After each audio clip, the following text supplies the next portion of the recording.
The holidays start here at Kroger with a variety of options to celebrate traditions old and new. You could do a classic herb-roasted turkey or spice it up and make turkey tacos. Serve up a go-to shrimp cocktail or use Simple Truth wild-caught shrimp for your first Cajun risotto. Make creamy mac and cheese or a spinach artichoke fondue from our selection of Murray's cheese. No matter how you shop, Kroger has all the freshest ingredients to embrace all your holiday traditions. Kroger, fresh for everyone.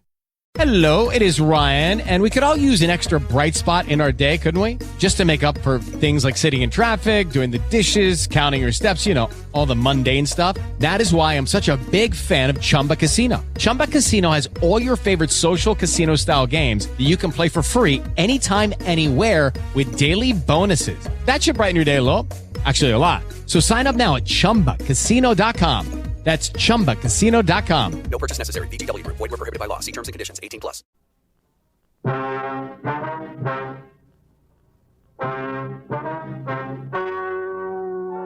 Ladies and gentlemen, the story you are about to hear is true. The names have been changed to protect the innocent.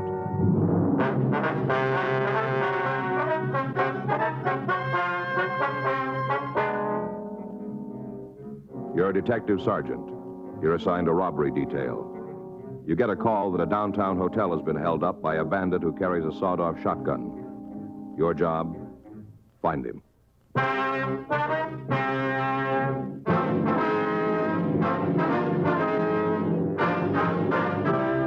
Dragnet, the documented drama of an actual crime. For the next 30 minutes, in cooperation with the Los Angeles Police Department, you will travel step by step on the side of the law through an actual case transcribed from official police files.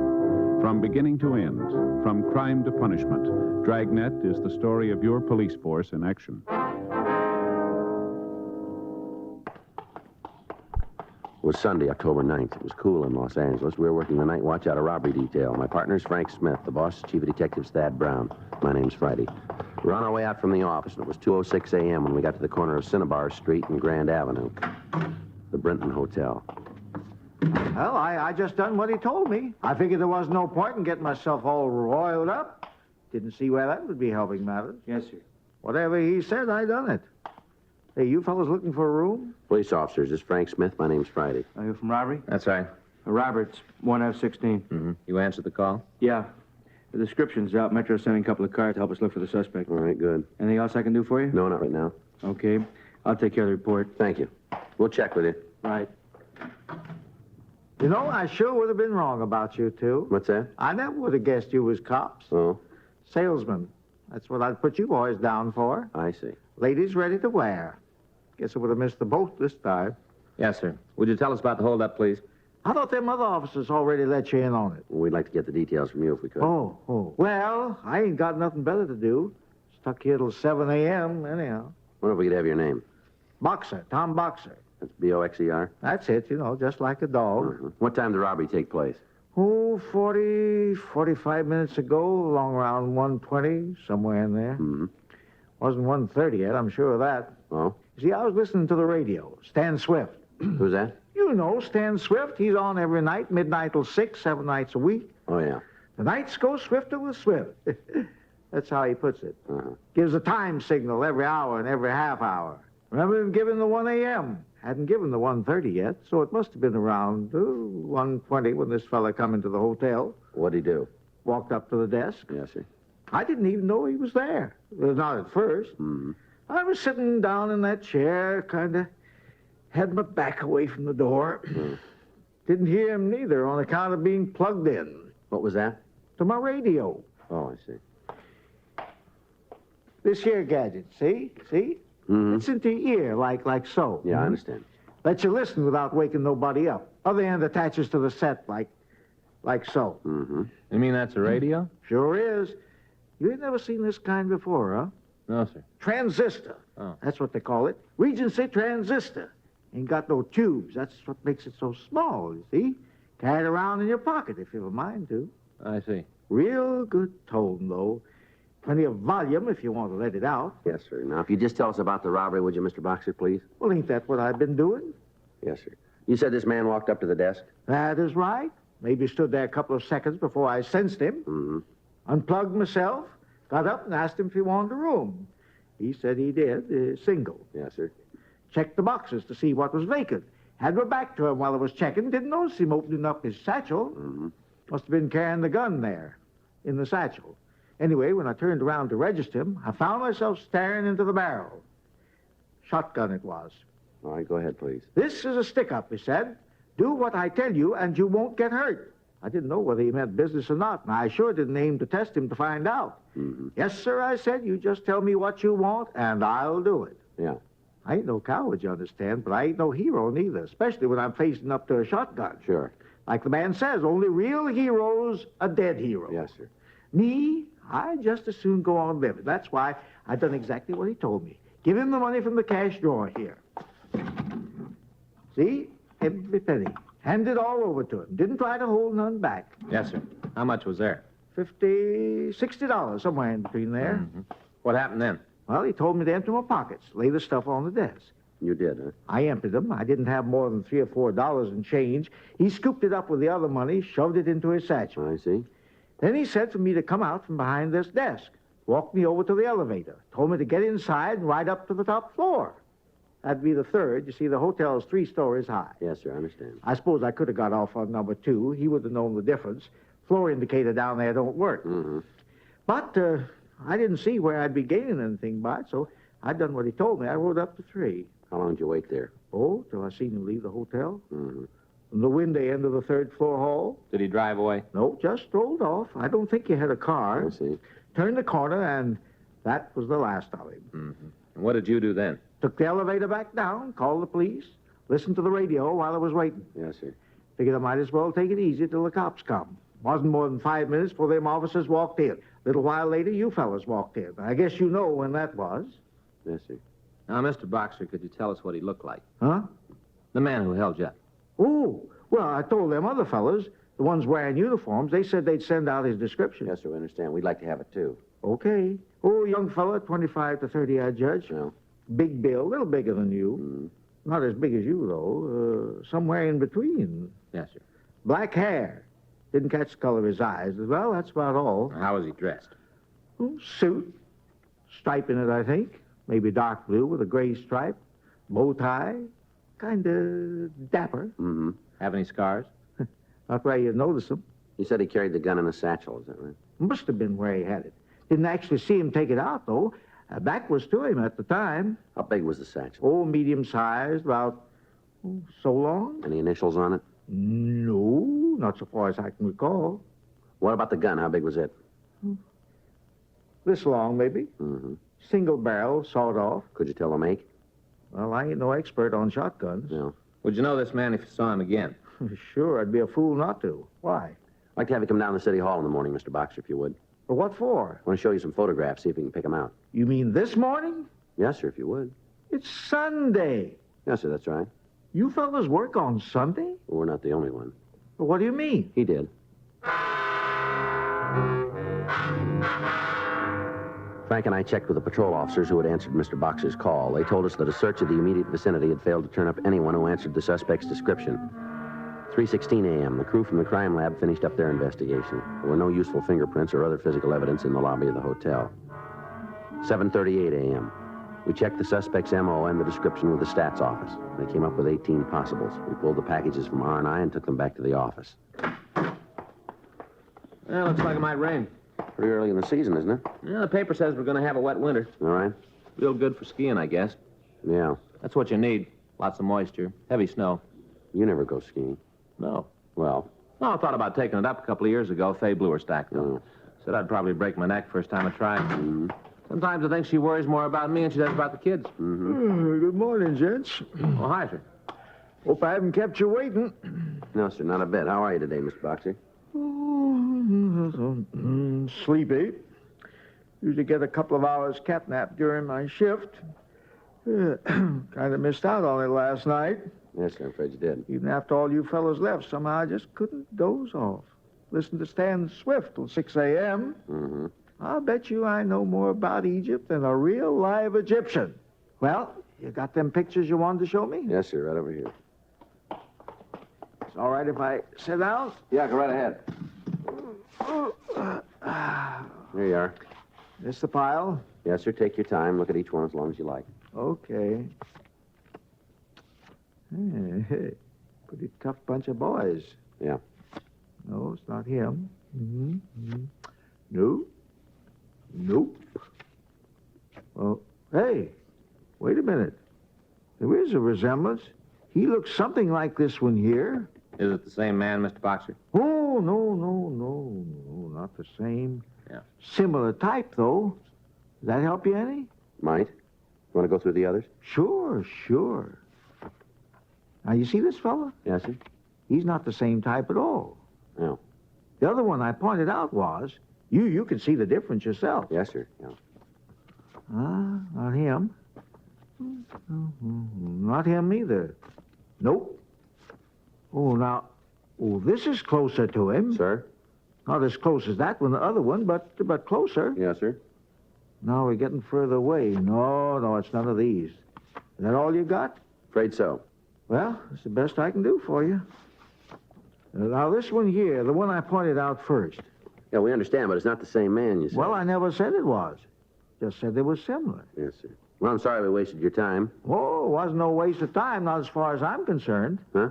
Remember I telling you about how I try to guess what different folks do for a living? Yeah. Looking at all these pictures will be a big help from now on. How's that? I'll know a crook when I see one. On the following Sunday, October 16th, 2 more hotels were held up by a shotgun bandit.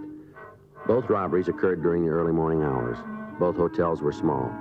The description of the suspect and his M.O. indicated that he was the same man who had robbed the Brinton Hotel. Frank and I continued our investigation, but we failed to turn up any leads. During the next week, all hotels in the downtown area were alerted. Sunday, October 23rd, the night manager of the Schaefer Arms near the corner of Broadway and Clay reported that he had been robbed at approximately 3:30 a.m. He confirmed the bandit's description and M.O., but was unable to add anything new. The next morning, October 24th, we had a conference with Chief Brown. Doesn't sound to me like you're any closer to him than we were 2 weeks ago. What do you got? Well, not much. Let's have it. Description? Pretty general, isn't it? Afraid so. What else? Well, now he's only worked one area. Yeah? All the hotels are within a mile of Pershing Square. Nothing to keep him from spreading out, is there? So far, he hasn't used a car. You figure he pulled these jobs on foot? Looks that way. And he must live downtown somewhere. Mm-hmm. Anything about the hotels that might give us a tip-off on his next move? Yeah, they're all small, only one person on duty. Uh-huh. We've marked all the possibles here on a map. You want to take a look at it? Yeah. Okay, right here. These are the ones he's already hit. Here, over here. Tight little group? Yeah. These circles indicate all the other hotels of a similar nature in the downtown area. Uh-huh. Well, he works on Sundays, huh? That's right. What do you got planned for this Sunday? Well, we'll stake out as many as we can. We've asked Metro to give us a hand. We figure we'll have enough men to cover about, 20 likelies, maybe. We plan to run the stakes from midnight till 6 a.m. When he hits, it's usually between 2 and 4. How's it sound to you? About all we can do. Yeah, I want you both stay on this between now and Sunday, see if you can't pick up a lead somewhere. we will. Informant's been able to give you anything? Nope. They holding out? No, I don't think so. I don't think they know who he is. Well, maybe the stakes will work. Maybe. Wait a minute. Let me see that map again. Right here. Funny. See here? Yeah, You said these are the places he's already robbed? that's right. All right together. Draw a line from one to the other and you'd have a square. Yeah. What's this right in the middle of the square? It's the Argus Hotel on South Broadway. That's one he hasn't hit yet. Mm-hmm. Looks like your best bet then. Yeah, that's the way we figured it. Who's going to cover it Sunday? Well, Smith and I thought we'd take it. That's a coincidence. Just who I was going to suggest.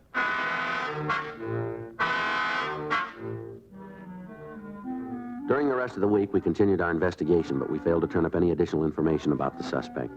A few minutes before midnight on Saturday, October 29th, men from Metro and Robbery Division staked out 22 locations in the downtown area. Sunday, October 30th, 12:05 a.m. Frank and I entered the lobby of the Argus Hotel, and we walked up to the desk. Sorry, we're full up. Like to talk to the manager if we I can. said we're full up. We're police officers. Huh? This is Frank Smith. My name's Friday. Oh, Could we see the manager? I'm the manager. You own this hotel? Me and my husband. Or maybe we better talk to him. Go ahead. If you can find him. Isn't he here? Nope. Would you know where he is? Nope. Not getting drunk, probably. I see. I work nights, he works days. He don't tell me where he goes at night. I don't tell him what I do during the day. That's our arrangement. It don't make for a real happy marriage, but it keeps us from killing each other. Yes, ma'am. Is there somebody who could take over for you here tonight? Nope. Now, you're sure your husband didn't say where he was going? We don't talk. Oh. He wants me to know something, he writes me a note, leaves it on the desk, and I do the same for him. I see. We ain't exchanged no words for the last 2 years. Uh-huh. Saves a lot of wear and tear on the nervous system. He never said nothing worth listening to anyway. I see. Well, what do you fellas want? Well, ma'am, several hotels have been held up downtown lately. No. You were warned about it, weren't you? George was warned, left me a note. I see. Well, there's a chance he might come here tonight. If he does, I'm ready for him. Got me a gun. Pistol. Keep in the cash drawer, see? Yes, ma'am. I know how to use it, too. He shows up, I'm ready for him.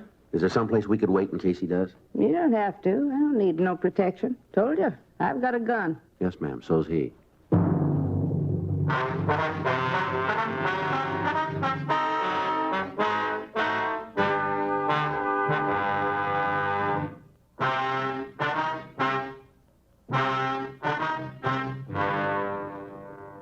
Mrs. Argus finally agreed to let us stake out the hotel. She showed us into a small room off the lobby.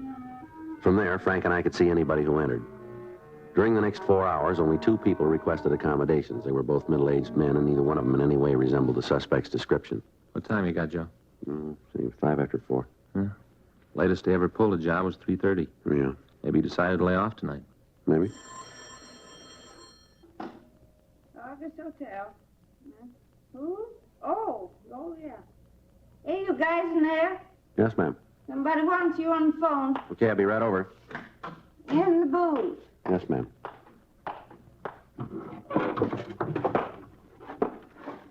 Friday. No, wait a minute. Okay. What's that address? Yeah, I got it, thanks. Right. What's up? Looks like we staked out the wrong places. Yeah? All-night cafe on South Main. The owner was held up. He's pretty badly wounded. Yeah. Sawed-off shotgun. Frank and I drove over to the Joplin Grill at the corner of Main and Vincent Place. We talked to the patrol car officers who had discovered Fred Joplin's body. They told us Joplin was unconscious when they found him. They said that they'd called an ambulance and that he'd been taken to Georgia Street Receiving Hospital. We telephoned the hospital and asked them to be notified as soon as the victim was available for questioning. 4:42 a.m., Lieutenant Lee Jones and the crew from the crime lab began their investigation. Frank and I went back to the office. October 30th, 10:17 a.m., Georgia Street reported that Joplin had recovered consciousness. We drove down there and talked to Dr. Sebastian. He said that Joplin was suffering from shock and loss of blood. He also said that Joplin's right shoulder was severely lacerated and that there was a possibility the arm would have to be amputated. 10:46 a.m., we interviewed the victim. Sat down on the stool and asked for a cup of coffee. Yes, sir. I turned around, picked up the Silex, started filling the cup. Time I was finished, he got his gun out. Guess he had it in that bag he's carrying. Yes, sir. Told me it was a stick-up. Said to give him the money from the register or he'd shoot me. I didn't say nothing, just stood there kind of staring at him. Yeah. He raised up his gun. Shotgun it was. Yes, sir. I mean business, mister. That's what he said next. I mean business. I see. I still didn't say nothing, just stood there with that cup of coffee in my hand. Start moving, he said. Voice sounded real low and mean. Didn't seem to match his face. Sort of a pleasant-looking fella. Voice was mean, though. Yeah. Started gesturing with that shotgun, pointing toward the register. That's when I let fly. With a cup of coffee. Smashed it right into his face. I see. Must have given him quite a jolt. Yes, sir. Didn't keep him from shooting me, but it sure wrecked his aim some. Leastways, I'm still here. Don't remember nothing after that. I see. Sure, hit him a good one, though. Them coffee cups ain't the lightest things in the world. Yes, sir, I understand. Not to mention the coffee itself. Scalding hot it was. Right here. That's where I belted him. Right in the jaw. Used to be a ball player, you know. Is that right? Wasn't a pro exactly, but I had a first-rate pitching arm. Lefty Joplin, that's what they used to call me. Back in Junction City, Kansas it was. Local merchant sponsored our team. Pitched 16 winners one season. Best record in the league. Yes, yes, very good. Well, I ain't lost all my technique. Leastways, I sure whacked him with that cup. Yes, sir. Doc say anything to you fellas about how I'm doing? Well, just that you're getting along. He make up his mind about my right arm yet? What? Whether I'm going to lose it or not? No, sir, he didn't tell us. Guess in a way I'm kind of lucky. What? Being left-handed.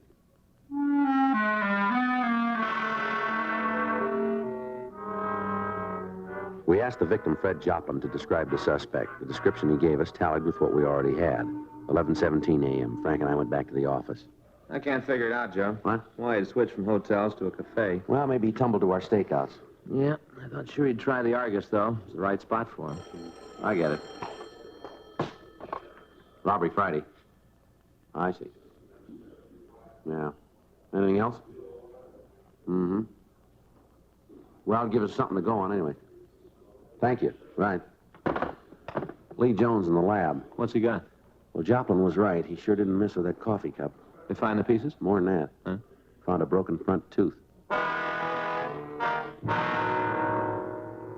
Analysis of the broken tooth revealed that it was part of a lower incisor. From what we learned of the suspect, it seemed likely that he would make an immediate effort to have the tooth replaced. For the next 3 days, Frank and I interviewed dentists in the immediate vicinity of the robberies. Thursday, November 3rd, 3:17 p.m. We questioned Dr. Clinton Potterfield in his office on the second floor of the Marsh building. Yes, I believe I had such a patient last Monday. Broken incisor? Yes, that's right. Could you tell us what he looked like? Oh, young man, about 30, nicely dressed, seemed very pleasant.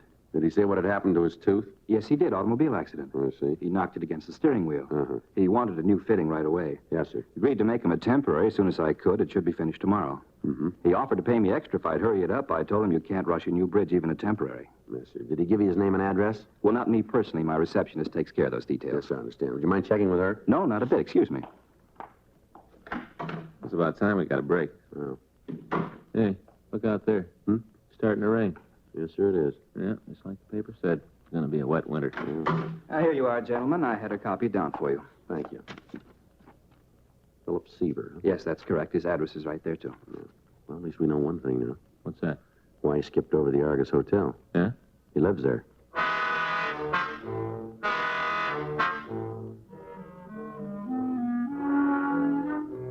"3:58 p.m. Frank and I drove over to the Argus Hotel, and we talked to the owner, George Argus. He told us that Philip Seaver lived on the second floor, room 23. He said that Seaver was a quiet young man who had been staying at the hotel for the past 6 weeks. He also told us that Seaver worked nights and was probably in his room now. We took the elevator up to the second floor. There it is. All right. Yeah.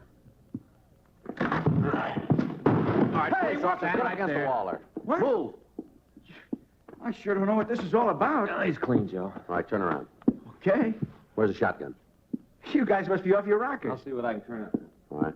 You got no right to come busting in here. Yeah. Now, what would I be doing with the shotgun? Why don't you tell us? I never had a gun in my life. Boy, you cops sure make the darndest mistakes. I bet you picked the wrong guy up half the time. Yeah, sure. Look, there's nothing in that bureau except my clothes there, fella. Yeah, what about this? Well, it's just a satchel, that's all. It's locked. Where's the key? I don't know, I lost it. Break it open. Yeah. Hey, that's a good bag. It's not worth anything to you without a key, is it? All right, Seaver, let's go. How the heck did that get in there? You don't know. I told you I didn't. Yeah. I never had a shotgun in my life. Well, you got one now. Oh, I must have picked up the wrong bag by mistake. Sure, that's what happened. All right, come on, Seaver. Okay, I'm coming.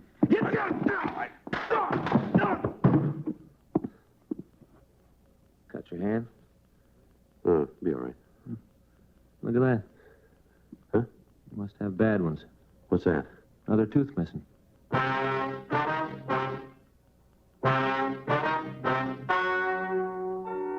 The story you have just heard is true.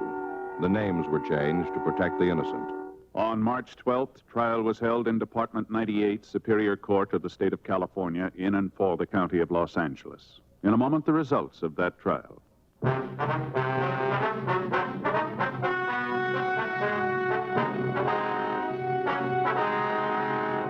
Philip Herbert Seaver was tried and convicted of robbery in the first degree, 5 counts, and received sentence as prescribed by law. Robbery in the first degree is punishable by imprisonment for a period of not less than 5 years in the state penitentiary. Because of the viciousness of the suspect, it was decided that the terms would run consecutively.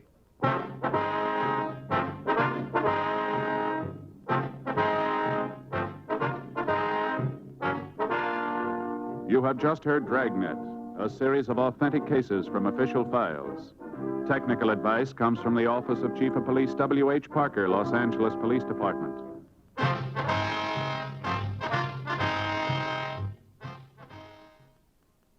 Hello, it is Ryan, and we could all use an extra bright spot in our day, couldn't we? Just to make up for things like sitting in traffic, doing the dishes, counting your steps, all the mundane stuff. That is why I'm such a big fan of Chumba Casino. Chumba Casino has all your favorite social casino-style games that you can play for free anytime, anywhere with daily bonuses. That should brighten your day a little.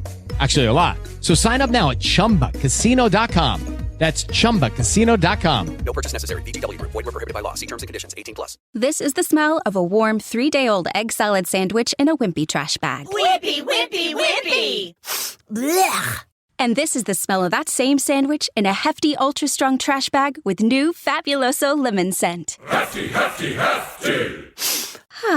Smell the difference? When life gives you stinky, get Hefty Ultra Strong with new Fabuloso lemon scent. It smells like clean, freshly picked lemons. So no matter what's inside your trash, you can stop the stink and smell the lemon.